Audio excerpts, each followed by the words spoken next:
Hello साथियों, मैं वेद प्रकाश आपके अपने यूट्यूब चैनल प्रकाश स्टडी में आपका स्वागत करता हूं। साथियों, आज हम 26 जून 2023 का प्रथम शिफ्ट का जो आपका यूपी ट्रिपल एससी री एग्ज़ाम वीडियो का हुआ है। आज हम इस वीडियो में जो आपके हिंदी के जितने भी क्वेश्चन हैं, यानी 50 क्वेश्चन पूछे गए हैं हिंदी के, और रीजनिंग के इसमें भी 50 क्वेश्चन, और आपके जीके जीएस के भी 50 क्वेश्चन, यानी कुल 150 क्वेश्चनों का ये पेपर था।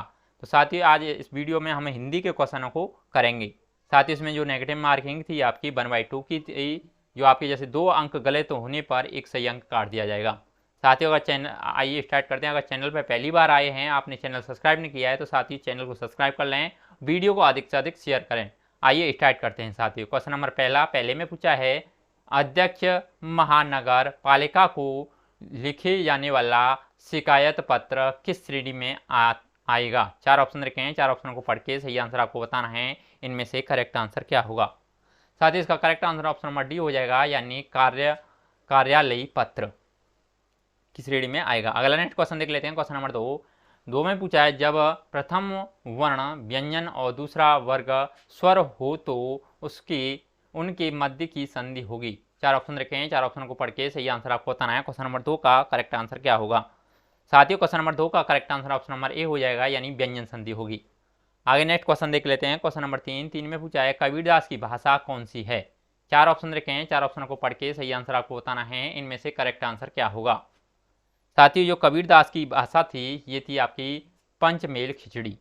अगला नेक्स्ट क्वेश्चन देख लेते हैं। क्वेश्चन नंबर 4 में पूछा है साथियों, एक भारतीय आत्मा किसको कहा जाता है। 4 ऑप्शन रखे हैं, 4 ऑप्शन को पढ़ के सही आंसर आपको बताना है। क्वेश्चन नंबर 4 का करेक्ट आंसर क्या होगा। साथ ही इसका correct answer option number A हो जाएगा, यानी माखनलाल चतुर्वेदी जी को। अगला नेक्स्ट क्वेश्चन देख लेते हैं। संविधान के किस अनुच्छेद के अनुसार संघ की राजभाषा हिंदी और लिपि देवनागरी है। इसका correct answer option number B हो जाएगा, यानी अनुच्छेद 343।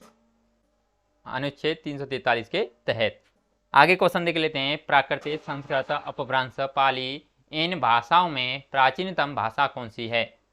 4 ऑप्शन रखे हैं, 4 ऑप्शनों को पढ़ के सही आंसर आपको बताना है। क्वेश्चन नंबर 6 का सही आंसर क्या होगा। साथ ही इसका सही आंसर ऑप्शन नंबर बी हो जाएगा, यानी संस्कृत। आगे देख लेते हैं, निम्नलिखित में से कौन सी रचना संग्रह ब्रज भाषा है। 4 ऑप्शन रखे हैं, 4 ऑप्शन को पढ़ के सही आंसर आपको बताना है। क्वेश्चन नंबर 7 का करेक्ट आंसर क्या होगा। साथ ही क्वेश्चन नंबर 7 का correct answer option number C हो जाएगा, यानी रसगान रचनावली। आगे देख लेते हैं। क्वेश्चन नंबर 8 में पूछा है, निम्नलिखित में से किस कवि की काव्य भाषा ब्रज नहीं है। 4 ऑप्शन रखे हैं, 4 ऑप्शन को पढ़ के सही आंसर आपको बताना है। क्वेश्चन नंबर 8 का करेक्ट आंसर क्या होगा। साथ ही क्वेश्चन नंबर 8 का correct answer option number C हो जाएगा, यानी मैथिली शरण गुप्त। आगे क्वेश्चन नंबर 9 देख लेते हैं। 9 में पूछा है, मानसरोवर में किस कहानीकार की कहानियां संग्रहित हैं। 4 ऑप्शन रखे हैं, 4 ऑप्शन को पढ़ के सही आंसर आपको बताना है। क्वेश्चन नंबर 9 का करेक्ट आंसर क्या होगा। साथ ही 9 का correct answer option number C हो जाएगा, यानी प्रेमचंद जी की। आगे नेक्स्ट क्वेश्चन देख लेते हैं। क्वेश्चन नंबर 10 में पूछा है, निम्नलिखित में अपादान कारक का प्रयोग किस विकल्प में नहीं हुआ है। 4 ऑप्शन रखे हैं, 4 ऑप्शन को पढ़ के सही आंसर आपको बताना है। क्वेश्चन नंबर 10 का करेक्ट आंसर क्या होगा। साथ ही क्वेश्चन नंबर 10 का correct answer option number C हो जाएगा, यानी पिताजी कार से गए हैं। आगे क्वेश्चन देख लेते हैं। क्वेश्चन नंबर 11 में पूछा है, से किस कारक का विभक्ति चिन्ह होता है। 4 ऑप्शन रखे हैं, 4 ऑप्शन को पढ़ के सही आंसर आपको बताना है। क्वेश्चन नंबर 11 का करेक्ट आंसर क्या होगा। साथ ही क्वेश्चन नंबर 11 का correct answer option number C हो जाएगा, यानी साथ ही इसमें अपादान कारक है, यानी अलगा का अभाव पैदा हो रहा है। आगे क्वेश्चन देख लेते हैं। क्वेश्चन नंबर 12, समझौता शब्द में कौन सा प्रत्यय लगा हुआ है। साथ ही इसमें समझौता यानी ता प्रत्यय लगा हुआ है। इसका correct answer option number B हो जाएगा। आगे क्वेश्चन देख लेते हैं। क्वेश्चन नंबर 13 में पूछा है, निम्न में से व्यष्टि शब्द का विलोम क्या होगा। 4 ऑप्शन रखे हैं, 4 ऑप्शन को पढ़ के सही आंसर आपको बताना है। इनमें से करेक्ट आंसर क्या होगा। साथ ही इसका correct answer option number D हो जाएगा, यानी समष्टि। आगे क्वेश्चन देख लेते हैं। क्वेश्चन नंबर 14 में पूछा है, निम्नलिखित में से कौन सा समास का प्रकार सही नहीं है। यानी समास का प्रकार सही नहीं है, ये आपको पूछा गया है। साथ ही इसका correct answer option number C हो जाएगा, यानी पर्णकुटी द्वंद्व समास है इसमें, इसलिए ये आपका गलत होगा। ये पंचवटी, पंच में द्विगु समास है, ये सही आपका। यथा नियम अव्ययभाव है, ये भी सही आपका। विद्या भंडार यानी तत्पुरुष समास है, ये भी सही आपका। जबकि सी ऑप्शन है पर्णकुटी द्वंद्व समास, यानी ये आपका गलत ऑप्शन होगा। अगला नेक्स्ट क्वेश्चन देख लेते हैं। क्वेश्चन नंबर 15 में पूछा है हम चूड़ियां पहन रहे हैं, वाक्य की क्रिया किस काल की है। 4 ऑप्शन रखे हैं, 4 ऑप्शन को पढ़ के सही आंसर आपको बताना है। क्वेश्चन नंबर 15 का करेक्ट आंसर क्या होगा। साथियों 15 का ऑप्शन नंबर डी सही हो जाएगा, यानी अपूर्ण वर्तमान काल है इसमें। आगे क्वेश्चन देख लेते हैं। क्वेश्चन नंबर 16 में पूछा है निम्नलिखित में से कौन सा संधि विच्छेद सही है। 4 ऑप्शन रखे हैं, 4 ऑप्शन को पढ़ के सही आंसर आपको बताना है। क्वेश्चन नंबर 16 का करेक्ट आंसर क्या होगा। साथियों क्वेश्चन नंबर 16 का correct answer option number B हो जाएगा, यानी मध्वरी में मधु प्लस अरि। आगे क्वेश्चन देख लेते हैं। क्वेश्चन नंबर 17 में पूछा है निम्नलिखित में से कौन सा अर्थालंकार का एक प्रकार है। 4 ऑप्शन रखे हैं, 4 ऑप्शन को पढ़ के सही आंसर आपको बताना है। क्वेश्चन नंबर 17 का करेक्ट आंसर क्या होगा। साथियों क्वेश्चन नंबर 17 का correct answer option number D हो जाएगा, यानी इसमें रूपक अलंकार है। आगे देख लेते हैं। निम्नलिखित में से मौन और संपन्न शब्दों के क्रमशः सही विलोम शब्दों का चयन कीजिए। 4 ऑप्शन रखे हैं, 4 ऑप्शन को पढ़ के सही आंसर आपको बताना है। क्वेश्चन नंबर 18 का करेक्ट आंसर क्या होगा। साथियों 18 का करेक्ट आंसर इसमें सी हो जाएगा, यानी मुख विपुन। आगे नेक्स्ट क्वेश्चन देख लेते हैं। क्वेश्चन नंबर 19 में पूछा है अब हूँ को हो यरे हरने रहोगे, श्री रघुनाथ कृपालु कृपा से संत भाव गहोगे, यथा भाव संतोष सदा कहू, सो कछु न चहोगे, निरहित निरत निरंतर मन क्रम वचन नियम निव होंगे, उपयुक्त पंक्तियों में निहित रस कौन सा है। 4 ऑप्शन रखे हैं, 4 ऑप्शन में से आपको रस बताना है, इनमें से कौन सा होगा। साथ ही क्वेश्चन नंबर 19 का correct answer option number B हो जाएगा, यानी इसमें शांत रस है। अगला नेक्स्ट क्वेश्चन देख लेते हैं। साथियों इसमें पूछा गया है निम्नलिखित उदाहरणों में से श्रृंगार रस का उदाहरण कौन सा है। साथियों ये पंक्तियां आपको दे रखी हैं, इनमें से करेक्ट आंसर आपको बताना है। साथियों मैंने तो आप पढ़ लिया है, आपको करेक्ट आंसर बता देता हूँ। क्वेश्चन नंबर 20 का correct answer option number B हो जाएगा, यानी इसमें श्रृंगार रस का उदाहरण है पास ही मिलकर उगी है, बीच में अलसी हटीली, देह की पतली कमर की है लचीली, नील फूले फूल को सर पर चढ़ाकर कह रही है जो छुए यह दू हृदय का दान सब उसको। इसका correct answer option number B हो जाएगा। आगे क्वेश्चन देख लेते हैं। क्वेश्चन नंबर 21 में पूछा है निम्नलिखित में से कौन सी वर्तनी शुद्ध है। 4 ऑप्शन रखे हैं, 4 ऑप्शनों में से आपको पढ़ के बताना है 4 ऑप्शनों में से कौन सी वर्तनी शुद्ध है। इसमें साथियों 3 अशुद्ध होंगी और 1 शुद्ध होगी। साथियों इसमें आपकी जो है आशीर्वाद है ये आपकी शुद्ध है। अगला नेक्स्ट क्वेश्चन देख लेते हैं। क्वेश्चन नंबर 22 में पूछा है निम्न में से कौन से विकल्प में पर्यायवाची युग्म सही नहीं है। यानी इसमें जो सही नहीं है, एक सही नहीं होगा और 3 सही होंगे, इसमें पर्यायवाची युग्म है। साथ ही इसमें आपका कौन सा है, ये है आपका यानी जलदे अम्बुद, ये आपका सही नहीं है। जबकि फणी औरंग होता है, परसुंदर परंदर ये आपका अमरपति होता है, सरोवर पुष्कर होता है। अगला क्वेश्चन देख लेते हैं। क्वेश्चन नंबर 23 में पूछा है निम्नलिखित में से तत्सम शब्द कौन सा है। 4 ऑप्शन रखे हैं, 4 ऑप्शन को पढ़ के सही आंसर आपको बताना है। क्वेश्चन नंबर 23 का करेक्ट आंसर क्या होगा। साथ ही क्वेश्चन नंबर 23 का correct answer option number A हो जाएगा, यानी कृपा। आगे देख लेते हैं। क्वेश्चन नंबर 24 में पूछा है निम्नलिखित में से संकाला का तत्सम रूप कौन सा है। 4 ऑप्शन रखे हैं, 4 ऑप्शन को पढ़ के सही आंसर आपको बताना है। क्वेश्चन नंबर 24 का करेक्ट आंसर क्या होगा। साथ ही 24 का correct answer option number A हो जाएगा, यानी सलाई। आगे देख लेते हैं निम्नलिखित में से तत्सम और तद्भव का कौन सा युग्म नहीं सही नहीं है। 4 ऑप्शन रखे हैं, 4 ऑप्शन को पढ़ के सही आंसर आपको बताना है। क्वेश्चन नंबर 25 का करेक्ट आंसर क्या होगा। साथियों 25 का correct answer option number A हो जाएगा, यानी पौत्र पुत्र। आगे देख लेते हैं। क्वेश्चन नंबर 26 में पूछा है तरने तनुजा तट तमाल तरुवर बहु छाई, इस पंक्ति में कौन सा अलंकार है। 4 ऑप्शन रखे हैं, 4 ऑप्शन को पढ़ के सही आंसर आपको बताना है। क्वेश्चन नंबर 26 का करेक्ट आंसर क्या होगा। साथियों क्वेश्चन नंबर 26 का correct answer option number B हो जाएगा, यानी इसमें अनुप्रास अलंकार है। आगे देख लेते हैं। क्वेश्चन नंबर 27 में पूछा है किस वाक्यांश के लिए उपयुक्त शब्द सार्थक है। 4 ऑप्शन रखे हैं, 4 ऑप्शन को पढ़ के सही आंसर आपको बताना है। क्वेश्चन नंबर 27 का करेक्ट आंसर क्या होगा। साथ ही क्वेश्चन नंबर 27 का correct answer option number B हो जाएगा, यानी जो बिना वेतन काम करता हो अवेतनिक कहलाता है। आगे देख लेते हैं। क्वेश्चन नंबर 28 में पूछा है प्रत्युत्पन्न मति शब्द के लिए सही वाक्यांश निम्नलिखित में से कौन सा है। चार ऑप्शन रखे हैं, चार ऑप्शन को पढ़ के सही आंसर आपको बताना है। क्वेश्चन नंबर 28 का करेक्ट आंसर क्या होगा। साथियों क्वेश्चन नंबर 28 का correct answer option number D हो जाएगा, यानी जिनकी बुद्धि में तुरंत नई सूझ उत्पन्न हो। आगे क्वेश्चन देख लेते हैं। क्वेश्चन नंबर 29 में पूछा है ठठेरा शब्द का स्त्रीलिंग निम्न में से क्या होगा। चार ऑप्शन रखे हैं, चार ऑप्शनों में से आपको बताना है, स्त्रीलिंग बताना है साथियों कौन सा होगा। साथियों इसमें correct answer option number A हो जाएगा, यानी ठठेरिन। ठठेरा का स्त्रीलिंग ठठेरिन हो जाएगा। आगे देख लेते हैं क्वेश्चन नंबर 30 में पूछा है आंखों का तारा मुहावरे का क्या अर्थ है। साथियों आंखों के तारे के बारे में मुहावरे का अर्थ पूछा गया है, तो इसमें correct answer option number B हो जाएगा, यानी अति प्रिय होना। आगे नेक्स्ट क्वेश्चन देख लेते हैं। क्वेश्चन नंबर 31 में पूछा है मान न मान मैं तेरा मेहमान, यानी जबरदस्ती करना, ये कहावत का अर्थ है।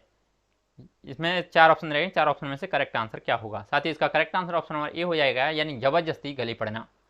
आगे क्वेश्चन देख लेते हैं। क्वेश्चन नंबर 32 में पूछा है निम्नलिखित में से वाक्य के शुद्ध रूप का चयन कीजिए।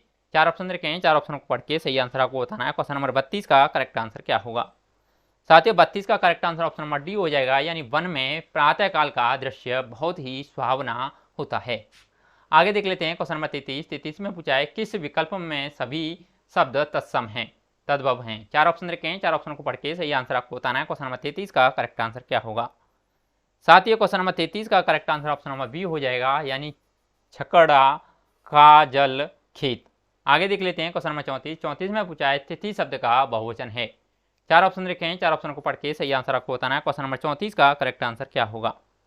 साथ ही 34 का correct answer option number C हो जाएगा, यानी तिथियां। आगे देख लेते हैं। क्वेश्चन नंबर 35 में पूछा है घर का भीदी लंका ढाए कहावत का अर्थ निम्नलिखित में से कौन सा है। चार ऑप्शन रखे हैं, चार ऑप्शन को पढ़ के सही आंसर आपको बताना है। क्वेश्चन नंबर 35 का सही आंसर क्या होगा। साथ ही क्वेश्चन नंबर 35 का correct answer option number C हो जाएगा, यानी आलसी फूड में सर्वनाश होता है। आगे नेक्स्ट क्वेश्चन देख लेते हैं। क्वेश्चन नंबर 36 में पूछा है किस विकल्प में शब्द युग्म का अर्थभेद सही नहीं है। चार ऑप्शन रखे हैं, चार ऑप्शन को पढ़ के सही आंसर आपको बताना है। क्वेश्चन नंबर 36 का करेक्ट आंसर क्या होगा। साथ ही क्वेश्चन नंबर 36 का correct answer option number A हो जाएगा, यानी अविराम अविराम स्थिर लागत, यानी इसका सही युग्म हो जाएगा। सही युग्म नहीं है ये आपका अविराम, और ये आपके जबकि आपके बी सी और डी आपके सही रूप में हैं। आगे क्वेश्चन देख लेते हैं। क्वेश्चन नंबर 37 में पूछा है निम्नलिखित में से कौन सा वाक्य संयुक्त वाक्य का उदाहरण है। चार ऑप्शन रखे हैं, चार ऑप्शन को पढ़ के सही आंसर आपको बताना है। क्वेश्चन नंबर 37 का करेक्ट आंसर क्या होगा। साथ ही इसका correct answer option number C हो जाएगा, यानी शाम हुई और गाय घर लौट आई। आगे क्वेश्चन नंबर 38 देकर दे रखा है। इसमें पूछा है बात जुर्वा शब्द में कौन सा उपसर्ग है। चार ऑप्शन रखे हैं, चार ऑप्शन को पढ़ के सही आंसर आपको बताना है। क्वेश्चन नंबर 38 का करेक्ट आंसर क्या होगा। साथ ही क्वेश्चन नंबर 38 के बारे में पूछा गया है, इसका correct answer option number B हो जाएगा, यानी इसमें उपसर्ग हो जाएगा बा। आगे नेक्स्ट क्वेश्चन देख लेते हैं। क्वेश्चन नंबर 39 में पूछा है निम्नलिखित में से कौन सा वाक्य मिश्र वाक्य है। चार ऑप्शन रखे हैं, चार ऑप्शनों को पढ़ के सही आंसर आपको बताना है। क्वेश्चन नंबर 39 का करेक्ट आंसर क्या होगा। साथ ही 39 का correct answer option number B हो जाएगा, यानी मैंने सुना है कि आपके देश में अच्छा राज प्रबंधक है। आगे क्वेश्चन देख लेते हैं। क्वेश्चन नंबर 40 में पूछा है निम्न में से शुद्ध वाक्य कौन सा है। चार ऑप्शन रखे हैं, चार ऑप्शनों को पढ़ के सही आंसर आपको बताना है। क्वेश्चन नंबर 40 का करेक्ट आंसर क्या होगा। साथियों 40 का correct answer option number C हो जाएगा, यानी भारत में अनेक जातियां हैं। आगे नेक्स्ट क्वेश्चन देख लेते हैं। क्वेश्चन नंबर 41 में पूछा है विद्यालय की शोभा वही बढ़ा सकता है जो अनुशासन में रहे, यह किस वाक्य का उदाहरण है। चार ऑप्शन रखे हैं, चार ऑप्शन को पढ़ के सही आंसर आपको बताना है। क्वेश्चन नंबर 41 का करेक्ट आंसर क्या होगा। साथ ही 41 का correct answer option number B हो जाएगा, इसमें मिश्र वाक्य है, क्योंकि इसमें जो सो आदि ऐसे शब्द आ रहे हैं, इसलिए ये वाक्य आपके मिश्र वाक्य में आते हैं। आगे क्वेश्चन देख लेते हैं। क्वेश्चन नंबर 42 में पूछा है क्षति सम भिन्नार्थक शब्द युग्म लक्ष्य और लक्ष्य का उचित अर्थ है। चार ऑप्शन रखे हैं, चार ऑप्शन को पढ़ के सही आंसर आपको बताना है। क्वेश्चन नंबर 42 का करेक्ट आंसर क्या होगा। साथियों 42 का correct answer option number A हो जाएगा, यानी उद्देश्य लाख गिनती। आगे देख लेते हैं। क्वेश्चन नंबर 43 में पूछा गया है निम्नलिखित में से कौन सा शब्द पुल्लिंग है। पुल्लिंग के बारे में पूछा गया है, चारों ऑप्शनों में से आपको पुल्लिंग शब्द बताना है। साथियों इसमें आपका पुल्लिंग शब्द हो जाएगा, यानी दंपति, ये आपका पुल्लिंग है, जबकि विकृति प्रकृति और संस्कृति ये आपके स्त्रीलिंग हैं। आगे देख लेते हैं क्वेश्चन नंबर 44। 44 पूछा है आडंबर का पर्यायवाची शब्द नहीं है। 4 ऑप्शन रखे हैं, 4 ऑप्शनों में से पढ़ के आपको बताना है। साथियों, ये 3 ऐसे हैं जो आपके आडंबर के पर्यायवाची हैं, इनमें एक ऐसा है जो आडंबर का पर्यायवाची नहीं है। इसका जो आपका ऑप्शन नंबर सी हो जाएगा, यानी दर्प, ये आपका आडंबर का पर्यायवाची नहीं है। आगे देख लेते हैं। इसमें पूछा गया है अनुच्छेद को ध्यान से पढ़कर पूछे गए प्रश्नों के उत्तर दीजिए, यानी 45 से लेकर 49 तक के ये आपको क्वेश्चनों के आंसर देने हैं। ये गद्यांश दे रखा है, साथ ही ये मैंने तो पढ़ लिया है, आप पढ़ लेना अगर आपके पास में पेपर है तो। मैं इसमें आज क्वेश्चनों के आंसर बताने वाला हूँ। क्वेश्चन नंबर 45 में पूछा गया है बड़े बांधों का निर्माण करना अधिक जटिल क्यों होता है। 4 ऑप्शन रखे हैं, 4 ऑप्शन को पढ़ के सही आंसर आपको बताना है। क्वेश्चन नंबर 45 का करेक्ट आंसर क्या होगा। साथियों, 45 का correct answer option number B हो जाएगा, यानी अत्यधिक शक्ति, समय तथा धन खर्च होने के कारण। आगे नेक्स्ट क्वेश्चन देख लेते हैं। Question number 46। 46 में पूछा है जल संरक्षण का सही समान विग्रह और समास का नाम है। 4 ऑप्शन रखे हैं, 4 ऑप्शन को पढ़ के सही आंसर आपको बताना है। क्वेश्चन नंबर 46 का करेक्ट आंसर क्या होगा। साथियों, 46 का correct answer option number A हो जाएगा, यानी जल का संरक्षण, यानी तत्पुरुष समास है इसमें। आगे नेक्स्ट क्वेश्चन देख लेते हैं। Question number 47। 47 में पूछा है बांध का निर्माण खालिस्तान किया जा सकता है, वाक्य पूरा कीजिए। 4 ऑप्शन रखे हैं, 4 ऑप्शन को पढ़ के सही आंसर आपको बताना है। क्वेश्चन नंबर 47 का करेक्ट आंसर क्या होगा। साथियों, क्वेश्चन नंबर 47 का correct answer option number C हो जाएगा, यानी कंक्रीट, चट्टान, लकड़ी अथवा मिट्टी से भी। आगे नेक्स्ट क्वेश्चन देख लेते हैं। Question number 48। 48 में पूछा है जल की मांग क्यों बढ़ती जा रही है। 4 ऑप्शन रखे हैं, 4 ऑप्शन को पढ़ के सही आंसर आपको बताना है। क्वेश्चन नंबर 48 का करेक्ट आंसर क्या होगा। साथियों, क्वेश्चन नंबर 48 का correct answer option number A हो जाएगा, यानी औद्योगिकीकरण में वृद्धि, वर्षों से बढ़ती जनसंख्या तथा कृषि में विस्तार होने से। आगे नेक्स्ट क्वेश्चन देख लेते हैं। Question number 49। 49 में पूछा है जल संचयन हुआ है जिसमें खालिस्तान सही कथन से वाक्य पूरा करो। 4 ऑप्शन रखे हैं, 4 ऑप्शन को पढ़ के सही आंसर आपको बताना है। क्वेश्चन नंबर 49 का करेक्ट आंसर क्या होगा। साथियों, 49 का correct answer option number A हो जाएगा, यानी वर्षा जल को मुख्यतः भवनों की छतों पर इकट्ठा करके भूमि में संरक्षित करके आगे काम में लिया जाता है। आगे नेक्स्ट क्वेश्चन देख लेते हैं। Question number 50। 50 में पूछा है खंड से उत्पन्न होने वाले वर्ण हैं। 4 ऑप्शन रखे हैं, 4 ऑप्शनों से आपको सही आंसर आपको बताना है। क्वेश्चन नंबर 50 का करेक्ट आंसर क्या होगा। साथियों, 50 का correct answer option number T हो जाएगा, यानी ग और घ। साथियों, इसमें जो आपके हिंदी के जितने भी क्वेश्चन पूछे गए थे इस पेपर में, हमने सभी क्वेश्चन कंप्लीट कर लिए हैं। अगर आपको वीडियो अच्छा लगा हो तो प्लीज़ वीडियो को लाइक कर दें, शेयर कर दें, और आपने चैनल पर पहली बार आए हैं, आपने चैनल सब्सक्राइब नहीं किया है तो साथियों प्लीज़ चैनल को भी सब्सक्राइब कर दें और वीडियो को अधिक से अधिक साथियों तक पहुँचाएँ, जिससे सभी लोगों का फ़ायदा हो सके। आज के लिए बस इतना ही, धन्यवाद।